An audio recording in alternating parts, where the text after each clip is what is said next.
water, earth, fire, air. Long ago, the three seasons lived together in harmony.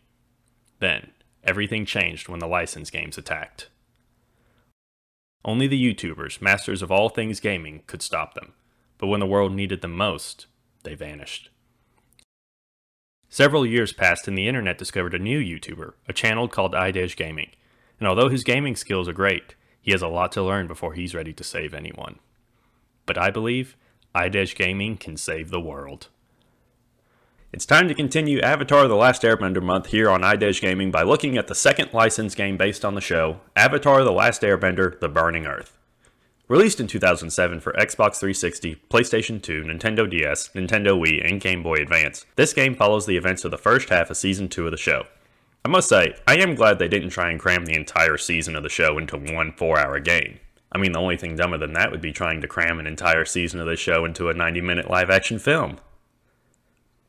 Good thing that never happened. Like the previous game, this one was written by Flint Dill and directed by Douglas Kerrigan. The voice cast from the show again reprised their roles for the game, and the game received similar review scores as the last one. Sadly, that's where the similarities between the two games ends. Unlike the last game that had a unique and creative art and game design throughout, this game is more of a generic 3D action-adventure game. In this game, you have a pair of characters from the show that you can switch between at any time in order to solve puzzles and fight enemies. The game's story begins with an intro from Katara. We have traveled far since joining Aang on his journey as the Avatar, and have fought many battles. We have met many people, some friends, and some enemies. I gotta say, I really like how they include Leon from the first game alongside the other villains from the show. The first chapter of the game sees the game travel to the Earth Kingdom and come across General Fong, who wants to use the Avatar state to defeat the Fire Nation immediately. I am General Fong, leader of this Earth Nation base. We've been expecting you, Avatar Aang. This is not a very warm reception. It is not without reason. Guards! Increase your numbers! Here early on, you can already see the problem with the game's combat system. There's no way to block enemy attacks, and enemies can interrupt your attacks with their own that you are unable to block. You'll be hitting your opponent, and then all of a sudden they'll just stop taking damage in order to pull off their attack, which will always hit you. However, you are unable to do this to them, as each time you get hit, you're knocked back a bit and stunned for a split second, allowing your enemy to continue to hit you, and there's nothing you can do about it. This makes range attacks the best way to fight, but the range attacks are so hard to control that it makes it almost impossible. It really is a shame because the last game had such a great combat system, but for this one apparently the exact same studio decided to throw it out the window to follow every trend you saw in cheap, worthless licensed games at the time. Anyway, back to the story. General Fong attacks Katara, which causes Aang to enter the Avatar state, which in this game is just a series of QuickTime events. Alright, so here's the problem with making the game follow the events of the show. Since this game is hitting the high points from Season 2, Aang goes into the Avatar state way too much in this game. The first game knew to save the Avatar state for the end of the game as the big epic payoff for the player making it all the way through. Then once we got to that point, we got to actually control the Avatar state and unleash its immense power. Here, it happens so often and it's just a quick time cutscene, so it doesn't feel epic at all and it's just another part of the boring combat system. After Aang defeats the general, they leave for Omashu and find it under Fire Nation occupation. We're almost there! Friends, I present to you the Earth Kingdom city of... Oh no! This is horrible, but we can't risk being captured. We have to move on. There must be someone else besides Boomy who can teach you earthbending, Aang. This isn't about finding a teacher anymore. My friend needs my help. They sneak into the city but get surrounded. Avatar. Zuko! It's 3 years to the day since my father banished me. This time you're mine. I will have my honor. Hey, Zuko already has more lines here than he did in the entire first game. After escaping, Aang and Katara come across the captured Boomy and the governor who runs Omashu. By the way, at this point you'll notice the characters' mouths only move in like half of the cutscenes. So this is Aang, the mighty Avatar. Governor, is that you? Where did you come from? Quiet, you. Let him go! He's the king of this city! How dare you lock him up! The two defeat the governor and rescue Boomy. What are you talking about, Boomy? The key to earthbending is listening and waiting for the right moment to strike. That's why you surrendered, isn't it? Yes, and it's why I can't leave now. I guess I need someone else to teach me earthbending. Your teacher will be someone who waits and listens before striking. Okay, Boomy. I'll trust you. Take care, old friend. The group leaves to find Aang an earthbending teacher, but get knocked out of the sky and fall into the swamp and get split up. Katara and Momo help out a village under attack by the Fire Nation and come across Jet. The pair eventually meet up with Aang and Sokka, and after finding Appa, we have a flying mission. Well, this shouldn't be too bad as long as we don't have a bunch of colorful rings that we have to fly through. Game, you went full Superman 64. You never go full Superman 64. After a quick boss battle with the swamp creature, the group goes to the Earth Rumble 6 to find Aang a teacher. Whereas in the show, the group goes to watch and ends up seeing Toph win the tournament, in the game, Aang and Sokka volunteer to be in the thing and go up against... Tremble before the boulder, little people! This is the greatest game ever made. After fighting random earthbenders, you go up against Toph herself, and after a less than 30-second fight... No, seriously, that's really how long it took me to beat her. You win a bag of gold as Toph runs away. However, the Boulder and Jin Fu, the guy that runs the fights, decide to go after them because they think that they cheated. The boulder does not believe the blind bandit could lose to such scrawny kids. She's never lost. I agree. She must have thrown the fight. I'll bet they made a deal to split the prize. Well, nobody cheats, Shin Fu. We're going to get that gold back. Aang and Sokka track down Toph and are able to talk to her. We're being ambushed.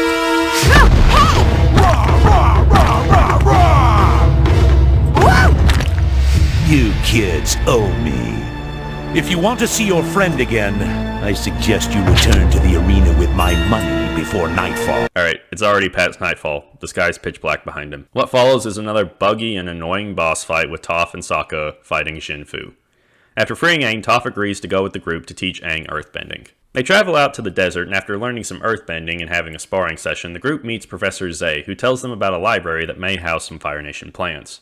I thought all the air nomads were gone. Are there any more of you? No, I'm the last one. Have you seen the Fire Nation plans? Yes, it looks like something big, but I can't tell what because it's only one part of a set of plans. Now, which of the air temples do you hail from? The Southern Temple. Do you know where we can find the other plans? The Wan Shitong Library would be the very best place to look. It has everything. What was the primary agricultural product of your people? Do fruit pies count as agricultural products? Where is this library? Can we go there? Yes, I know the general direction, though no one has been there for many years. Now, have you seen the Northern Air Temple? No, though I had friends there. When can we leave? Okay, no more Oasis juice for you guys. After another flying section, the group finds the library and comes across Wan Shi Tong, the Knowledge Spirit. After searching the library, Sokka finds information about an upcoming solar eclipse, and Aang and Katara learn about the drill the Fire Nation is building. However, the Knowledge Spirit finds out what they're doing and chases them out of the library.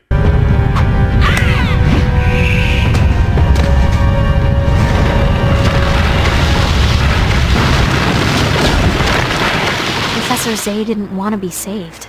He chose to be buried with the knowledge he loved. But we found out about the drill heading for Ba Sing Se. And that there's a solar eclipse coming soon. The Fire Nation's in trouble now. Where's Appa? Oh, Aang, I couldn't save him. The library was sinking. You guys were still inside.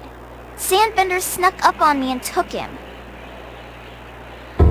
They took him? What did you do? Where did you take Appa? They were gonna take him to Ba Sing Se. Pet store owners there will pay highly for such a beast.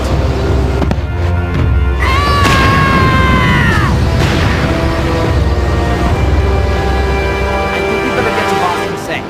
Fast. The group arrives in Ba Sing Se, but Sokka's information about the Fire Nation is stolen. They get the info back and try to take it to the king, but are stopped by Long Fang and the Dai Li. You can't keep the truth from everyone. I'll tell them. I'll make sure everyone knows. I see.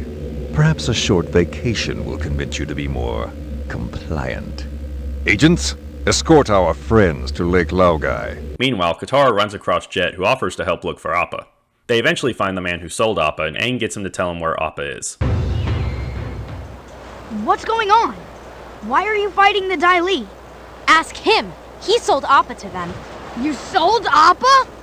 Where is he? What did you do to him? Where is my bison? It wasn't me. It was my boss. He sold your bison just this morning to Long Fang, leader of the Dai Li. They took him to the same place they take everyone, Lake Laogai. Katara, head back to the palace and get the others. Jet, come with me. We're getting Appa.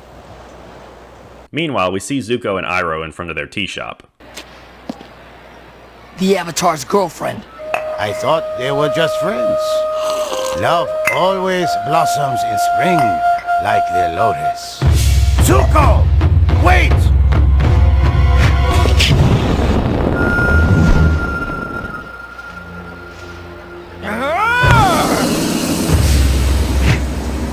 So, the rumor is true. The city's newest tea makers are Fire Nation spies. Well, let me show you how Ba Sing Se welcomes spies. We cannot allow the Dai Li to know our true identities. If we don't stop him, we will be forced to leave the city. Who then will make these good people tea? What follows is probably the best level in the game as you play as Zuko and Iroh and eventually find Appa at Lake Laogai and free him. This is my chance to stop the Avatar from ever flying again. Zuko, we can't hurt such a noble beast, especially when he is so helpless. The only honorable thing to do would be to free him. Don't you agree? We cut back to Aang and Jet as they get into a very poorly designed boss fight with Long Fang. And I think it glitched out on me when I was playing it because he didn't even move for like the first 10 seconds of the fight. Like in the show, after he's defeated, Long Fang hits Jet from behind, severely wounding him. Don't worry about me. I'm going to be okay. He's lying. I can feel it. The king will have healers who can help Jet. Yes, and we have to tell him about the Fire Nation drill and Long Fang's betrayal. I don't care about Ba Sing Se's rules anymore. We will do whatever we need to get in and see the king. The group rushes to the Earth King to prove to him what's going on, which in the show is a very interesting scene. However, we don't get to see it here as we just cut to after Long Fang's arrest.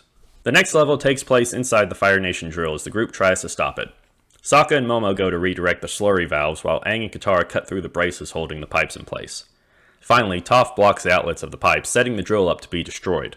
After they escape the drill, though, Katara and Aang come across Azula for the final boss battle along with Zuko? Zuko! I thought you had changed! Wait, when did you think that he changed? So, I really didn't like that they put this part in. In the show, this battle happened in the season finale after Zuko had shown multiple signs that he might have changed and became a good guy, making the fact that he does join Azula in the end that much more heartbreaking and epic. But because this game only goes through the first half of the season, we don't see the good things Zuko does other than freeing Appa, and he only did that because Iroh told him to. I don't see why, if you're only going to go through the first half of the season, why you feel you need to shoehorn in the big emotional climax from the end of the season here. Just take the game all the way through to the end of the season, or just stop it here. This was a perfect stopping point. You don't need this extra boss battle at the end. I think the developers felt they had to put this part in here to have a better fight, but in all honesty, it just makes the fight worse because now instead of having one boss that ignores your attacks and doesn't work properly, you have two. So like I said earlier, the only way to win this fight is to spam range attacks. And that's exactly what I did. Spam, spam, spam, spam, spam, spam. After defeating Azula and Zuko, Aang destroys the drill. The group tells the king about the upcoming eclipse as Azula vows her revenge and the game ends. So that was Avatar: The Last Airbender: The Burning Earth. I mean, it's not the worst game I've ever played. It's by no means a horrible game. It just isn't a good game either. The Burning Earth is the perfect example of a lazy license game. Cheap 3D models that look good enough, bad, poorly thought out combat mechanics that are boring and unengaging, and a worse version of a story we've already seen. If you're a fan of the show, I might recommend playing the game just for the fun of getting to play some of your favorite events from the show, but for everyone else, I would just pass on this one. It's simply not worth your time.